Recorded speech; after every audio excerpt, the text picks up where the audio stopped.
श्री राधे राधे सबको। चलिए 5वें अध्याय का दूसरा भाग शुरू करते हैं। श्रीमन नारायण नारायण नारायण। हर हर महादेव। इसलिए महापापनाशनी माघ स्नान अवश्य करना चाहिए। जिस समय ब्रह्म मुहूर्त में मनुष्य माघ स्नान प्रारंभ करता है उसी समय उसके पाप इस तरह कंपायमान होने लग जाते हैं जिस प्रकार प्रचंड वायु वेग से पीपल के पत्ते कांपने लगते हैं। माघ स्नान करने से मनुष्य उसी प्रकार पवित्र हो जाता है जिस प्रकार साधना से तपा हुआ तपस्वी उसके अज्ञान पाप और मोह का नाश होकर उसका अंतःकरण पवित्र हो जाता है। यदि मन और वचन से शुद्ध होकर मुक्ति की कामना से माघ स्नान किया जाए तो मनुष्य की अवश्य ही मुक्ति प्राप्त होती है।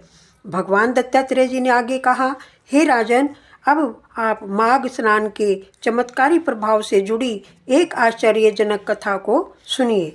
मैं ऋषि भृगु जी के वंश में उत्पन्न एक परम साध्वी और धार्मिक रुचि वाली ऋषि का नाम की एक ब्राह्मणी थी। दुर्भाग्यवश ऋषि का ब्राह्मणी अपने बालकाल में ही विधवा हो गई। उसने बाल वैधव के दुख से दुखी होकर घोर तपस्या की। विंध्याचल क्षेत्र में रव्य और कपिला और संगम पर अमरकंटक तीर्थ में जाकर ऋषिका ने घोर तप किया।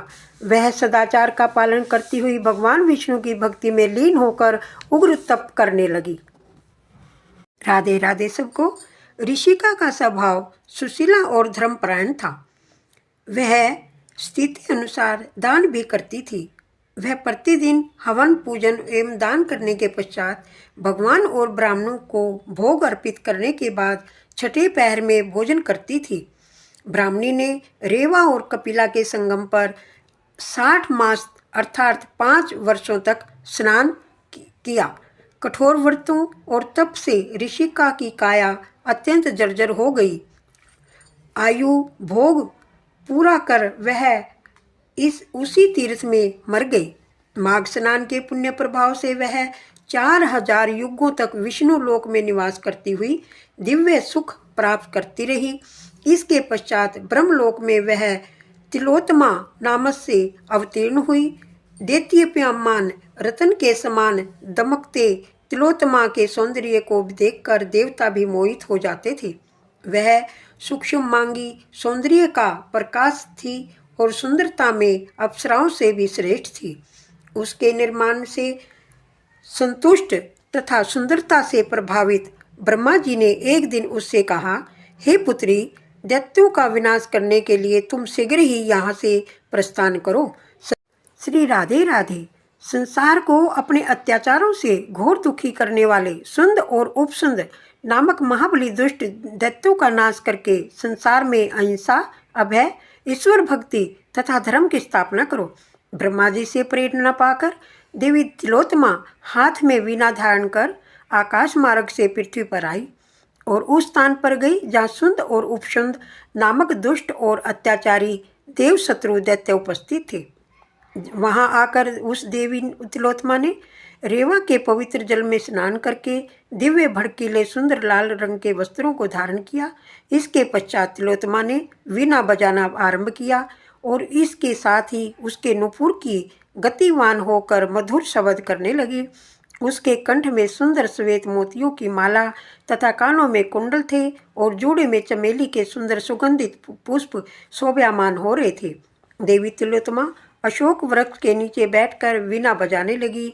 साथ ही उन्होंने मधुर स्वर में गायन भी आरंभ किया।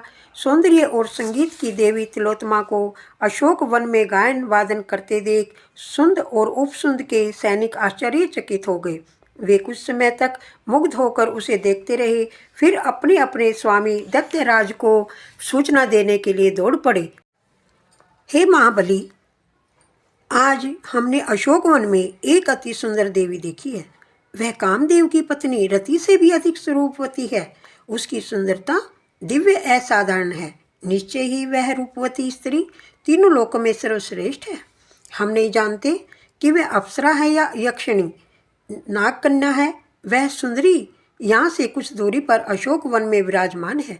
कृपया स्वयं चलकर उस सुंदरी को देखिए। उसे देखते ही आप चकित रह जाएंगे। राधे राधे।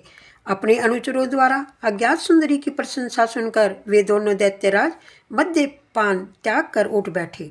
दोनों दैत्यों ने अपनी अपनी लोहे की गदाएं उठाई और कंधे पर रखी। तीव्र गति से चलते हुए उस स्थान पर पहुंचे जहां देवी तिलोत्तमा उन दोनों दैत्यों का वध करने के लिए पहले ही विराजमान थी। दोनों दैत्य देवी के समीप जाकर खड़े हो गए। उस समय मद्यपान के प्रभाव से दोनों ही दैत्य उन्मत्त हो रहे थे। उन्होंने देवी तिलोत्तमा से कहा, हे सुंदरी, तुम सुंदरता में अद्वितीय हो, स्त्री रतन हो। हम दोनों भाई बल और शक्ति में अजय हैं। हम चाहते हैं कि हम दोनों में जिसे आप चाहो अपना पति स्वीकार कर लो। हमसे श्रेष्ठ पति पाना तुम्हारे लिए दुर्लभ है। राधे राधे। दैत्यों के ऐसे वचन सुनकर देवी तिलोत्तमा उन पर कटाक्ष कर उन्हें मुग्ध और सम्मोहित करती हुई बोली, हे दैत्यों, पहले इसका निर्णय होना चाहिए कि तुम दोनों में कौन अधिक बलवान है। तुम दोनों में जो अधिक बली होगा मैं उसी के साथ विवाह कर लूंगी। दोनों ही दैत्य स्वभाव से क्रूर और कामी तो थे ही। देवी की सुंदरता ने उन्हें बुरी तरह भ्रमित और वासना पीड़ित कर दिया था। दोनों अट्टहास कर चिल्लाए, मैं महाबली हूँ। दूसरा कहने लगा, मैं महाबली हूँ। इसके साथ ही वे दोनों अपनी लोहे की गदाएं लेकर एक दूसरे पर टूट पड़े। थोड़ी ही देर में दोनों एक दूसरे के प्रहारों से घायल होकर रक्त से लथपथ हो गए। फिर भी भयानक प्रहार करते हुए लड़ते रहे। लड़ते लड़ते ही दोनों परस्पर प्रहारों से घायल होकर मर गए। उन दोनों में मृत देखकर दैत्य सेना को हाहाकार मच गई। दैत्यगण कहने लगे, यह साक्षात मृत्यु की तरह काल रात्रि रूपी देवी कौन है? क्षण भर में यह क्या हो गया? अब इस देवी का सामना कौन करेगा? इस प्रकार कहते हुए समस्त दैत्य पाताल लोक को चले गए। दैत्यों के पलायन के पश्चात देवी तिलोत्तमा दशों दिशाओं को प्रकाशित करती हुई आकाश मार्ग से ब्रह्मलोक में लौट गई। वहां जाकर ब्रह्मा जी के सामने उपस्थित हो गई। राधे राधे। ब्रह्मा जी ने देवी तिलोत्तमा को अपने सम्मुख आया देखकर आनंद से पुलकित होकर कहा, हे देवी, आपके इस अलौकिक कार्य से मैं अत्यंत प्रसन्न हूँ। मैं प्रसन्न होकर आपको सूर्य के रथ में स्थान देता हूँ। जब तक सूर्य देव रहे तब तक आप अनेकों दिव्य आनंदों का भोग करते हुए सूर्य देव के साथ रहेंगी। यह कथा सुनाने के पश्चात दत्तात्रेय जी ने आगे कहा, हे राजन, माघ स्नान के पुण्य प्रताप से ही पुनर्जन्म की यह ब्राह्मणी ऋषिका अभी भी अप्सराओं में श्रेष्ठ बनकर सूर्यलोक में माघ स्नान का फल भोग रही हैं।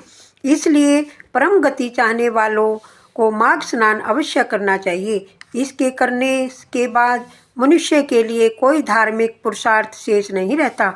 दक्षिणा सहित किए गए माघ स्नान की समानता यज्ञ भी नहीं कर सकते।